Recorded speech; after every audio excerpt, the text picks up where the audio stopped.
Les résultats sont très positifs à plusieurs niveaux. Les relèves sont motivés, ils ont confiance au futur, ils sont intéressés de démarrer des entreprises. Ce qui est étonnant, c'est qu'ils sont assez critiques par rapport aux entrepreneurs. Ils se disent qu'ils devraient avoir plus de place pour se développer, que les entreprises devraient investir davantage dans la formation, dans l'innovation, dans le développement des talents. Et à ce niveau-là, où la cote pour les entreprises n'est pas très bonne, il y a du travail à faire à ce niveau-là.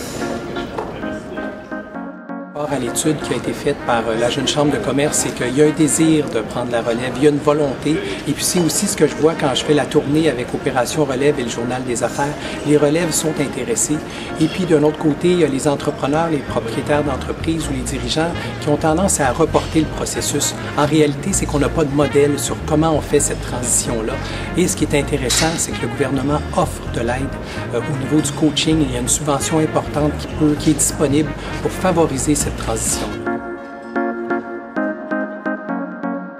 Dans une démarche, c'est important de prendre en considération ces préoccupations-là et de faire un plan qui va répondre à ces questions-là. Donc, il y a l'aspect financier, il y a l'aspect fiscal, il y a l'aspect légal, les conventions d'actionnaires,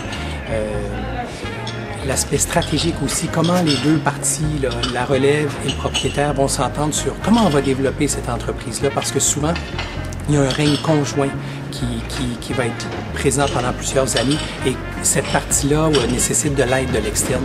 Pour les entreprises qui réussissent, en tout cas, souvent, elles vont aller chercher de l'aide pour faciliter cette transition.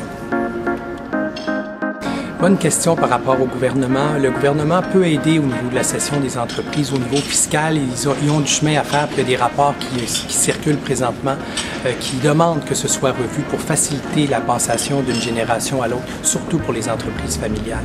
Mais en ce qui concerne la vraie responsabilité, moi je pense que les entrepreneurs ont vraiment une responsabilité à jouer pour assurer la transmission et ils n'ont pas de modèle, comme je disais, et de l'importance aussi d'avoir un plan concret sur ça va être quoi les étapes pour développer la relève, pour l'amener là où on veut.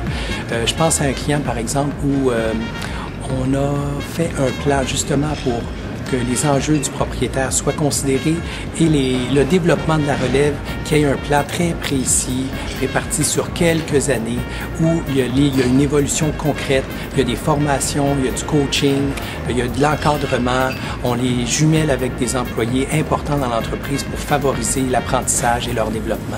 Et quand on fait ça, on augmente beaucoup les chances de réussite.